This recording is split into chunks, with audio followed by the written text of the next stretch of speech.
Okay, so you have been identified as a teacher leader. Why do you think other people on the staff look to you as a teacher leader?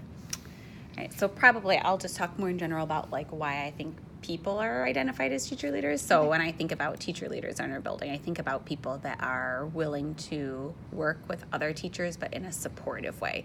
So sometimes teachers feel like maybe when they're being observed or something that it's very like, I'm going to give you feedback on what you're doing wrong. But when you're looked at as a teacher leader, I think it's usually looked at because you're someone who supports teachers. So like when Katie came in today, I feel like she's someone that I can always invite her in and know that she's going to be in here not thinking about all the things that I do wrong, but about the things that I do right and how to help me.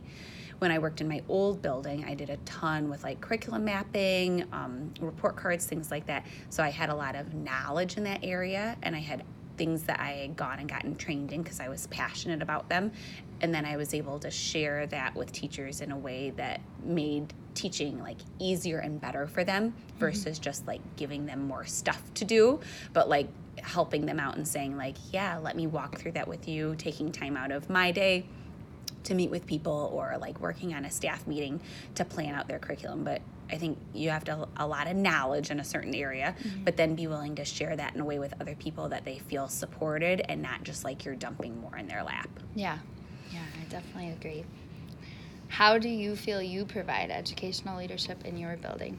So PBIS is probably the thing that I do the most of with teachers at this building that I'm at, and I've been to a couple different trainings, and then when you come back from that training, you think like, what are the pieces that would be helpful for teachers that, again, would make like life easier for them. So as a PBIS committee, we meet like 6 times a year, and whenever we talk, I always try to think about like, what do teachers need, and then what's something that we can do as a committee to help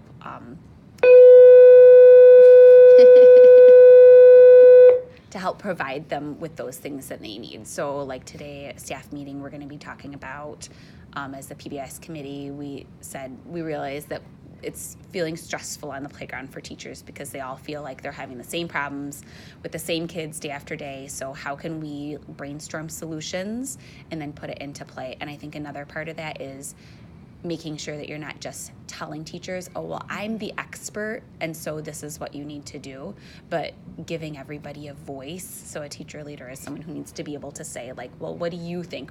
Tell me what you need, and tell me how I can help you. So definitely through PBS. And then in my last building, like I said, we did, like, the curriculum mapping was a big one, and so being able to talk to teachers, how do you provide? Yeah, so, like, at staff meetings, being able to sit down and map with teachers, or being willing to take time out to meet one-on-one with teachers during your own planning time or before school or after school. But yeah, providing it in ways that is helpful to them and being able to listen to what they need. Yeah, definitely. How have you been supported in becoming a teacher leader? First by my principals. My principals that I felt were good principals. At my last building, I had a principal who like was able to identify the things about me that she thought were good leadership qualities, and she like complimented me on them and then talked to me about, you know, what are some other ways that you think that you could help out. She was always real supportive, like, what can I do to help you grow your leadership, because she, you know, noticed these certain qualities in me, so just by like pointing them out. And then my last principal that was here, he was the one that suggested that I take the PBIS on, and he said, and I was like, I don't think I should do that. And he goes, well, why not? And just the way that he talked to me, like, no, here's all of these qualities that you have. And so just like helping people notice what it is that they're good at, and then bringing that out in them and giving them little tips. Like my last principal would give me tips like, oh, I noticed when you do it this way that the staff responds really well, and so that you can be reflective of how you're being a teacher leader, because it can be tricky. You don't just want to be bossy. And then like my training through like my master's program at Grand Valley, I did a lot of work in different PDs on curriculum and reading, and so then that gives you the knowledge to be able to actually help people when you do have that knowledge base. Yeah, that's great. What are some changes you would like to see happen? So I don't know, maybe with like, we could talk about PBIS or... Yeah. We're working as a committee right now because so PBIS is a big part of our school, but I feel like it's become like a box that you check. And it really needs to be like from the ground up. And the idea of PBIS is that it's really like from the teachers. It's not like a top-down thing. And so we're looking right now at how do we make sure that teachers are feeling like PBIS is a support system, but also that as a school we're committed to having fidelity to the PBIS program.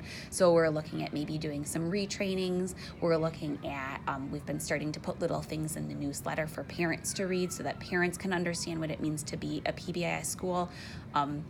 When you're a teacher leader and you believe that the thing that you have your leadership in really can be beneficial, but making sure that everybody else is on board. And so we're working on that starting this year, really looking at maybe even starting from scratch and getting more teacher buy-in, right? Like how do we get teachers to understand what PBIS is, really buy into it and use it in their classroom so that our school can be making the most of that. Yeah. And keeping it consistent. I know we And talked about positive. that I think that's another thing that we have a lot of challenging students. Our population has changed a lot. And so how do we make sure that teachers are still being positive about their job? Because teacher attitude has a big impact on student attitude. Right. And so I'd like to see us really work on that this year too. Yeah, that'd be great. And then the last question, what are the barriers to being a teacher leader? I think for me it's personality, because I know that I tend to be someone who like goes in and checks the boxes and likes to get things done. And so for me as a teacher leader, being able to like step back, take a breath, go at the pace of the teacher and get to know the teachers that you're helping, because every teacher has a different personality. And so making sure that you're finding a way to lead in a way that is not pushing from the back and not pulling from the front, but like walking arm in arm. And so every time that you are going to meet with someone or think about supporting someone, you have to think about your personality, and then you have to think about their personality too, and making it a good fit so that people can feel like you're useful. So not just being bossy, right? Like being supportive for me. Yeah. Well, thank you. All right, you're welcome.